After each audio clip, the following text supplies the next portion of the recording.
नमस्कार दोस्तों। हर साल होली से एक दिन पहले पूरे देश में बड़े ही उत्साह से होलिका दहन किया जाता है। होलिका की पूजा की जाती है और शुभ मुहूर्त पर अग्नि प्रज्वलित की जाती है। लेकिन आपने कभी सोचा है आखिर होलिका दहन क्यों किया जाता है? आज की इस वीडियो में हम जानेंगे होलिका दहन की पौराणिक कथा और होलिका दहन का रहस्य। तो वीडियो को अंत तक जरूर देखें। प्राचीन काल में दैत्यों का एक पराक्रमी और अहंकारी राजा था हिरण्यकश्यप। वह बहुत शक्तिशाली था और चाहता था कि सभी लोग केवल उसकी पूजा करें। उसने कठोर तपस्या करके देवताओं को प्रसन्न किया और ऐसा वरदान पाया जिसने उसे लगभग अजय बना दिया।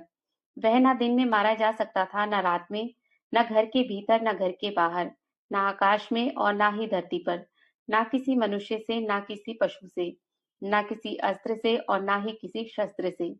इस वरदान से हिरण्यकश्यप अत्यंत अहंकारी हो गया था।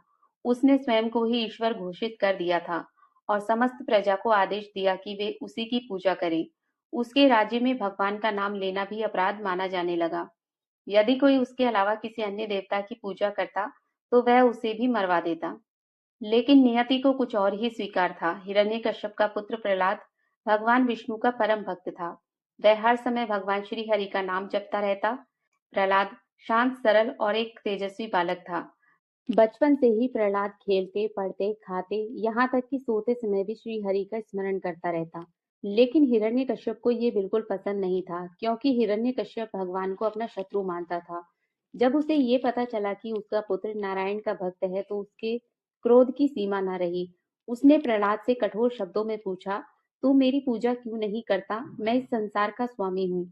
प्रहलाद ने शांत नेत्रों से अपने पिता की ओर देखा और कहा, पिताश्री, आप मेरे पिता हैं, आपका सम्मान करता हूँ, परंतु मेरे सच्चे स्वामी तो भगवान विष्णु ही हैं।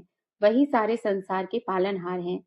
प्रहलाद के ऐसे शब्द सुनकर हिरण्यकश्यप क्रोध से भर गया और उसने प्रहलाद को मृत्यु के घाट उतारने का आदेश दिया। प्रहलाद को ऊंचे पर्वत से गिराया गया, पर वह सुरक्षित रहा।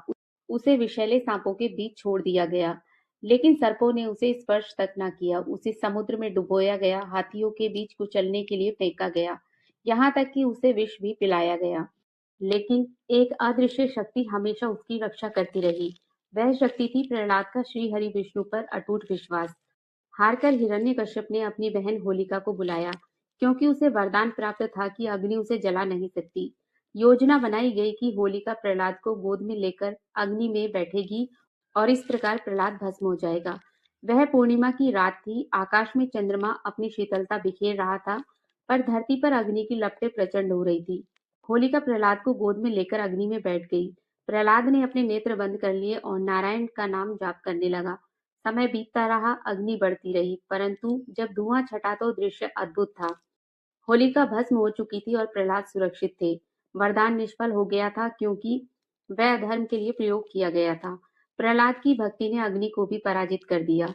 अब हिरण्यकश्यप अत्यंत क्रोध में प्रहलाद से बोला, कहाँ है तेरा भगवान? क्या वह इस खंभे में भी है? प्रहलाद ने निडर होकर उत्तर दिया, हाँ पिताश्री, भगवान सब जगह है। इतना सुनते ही हिरण्यकश्यप ने उस स्तंभ पर प्रहार किया। तभी एक भयंकर गर्जना के साथ स्तंभ फट गया और वहां से प्रकट हुए नरसिंह भगवान, जो आधे मनुष्य और आधे सिंह के रूप में थे। समय ना संध्या का था, ना दिन का, ना ही रात का। वे महल के दहलीज पर थे, ना भीतर ना बाहर। उन्होंने अपने नाखून से हिरण्यकश्यप का वध कर दिया, ना अस्त्र से, ना शस्त्र से। इस प्रकार भगवान विष्णु ने नरसिंह अवतार लेकर भक्त प्रहलाद की रक्षा की और हिरण्यकश्यप का अंत हुआ। होलिका दहन की परंपरा इसी सत्य की स्मृति है कि अधर्म कितना ही प्रबल क्यों न हो, अंततः विजय धर्म की ही होती है। आप सभी को होली की हार्दिक शुभकामनाएं। वीडियो पसंद आई हो तो वीडियो को लाइक शेयर करें और चैनल को सब्सक्राइब करें। जय श्री हरि।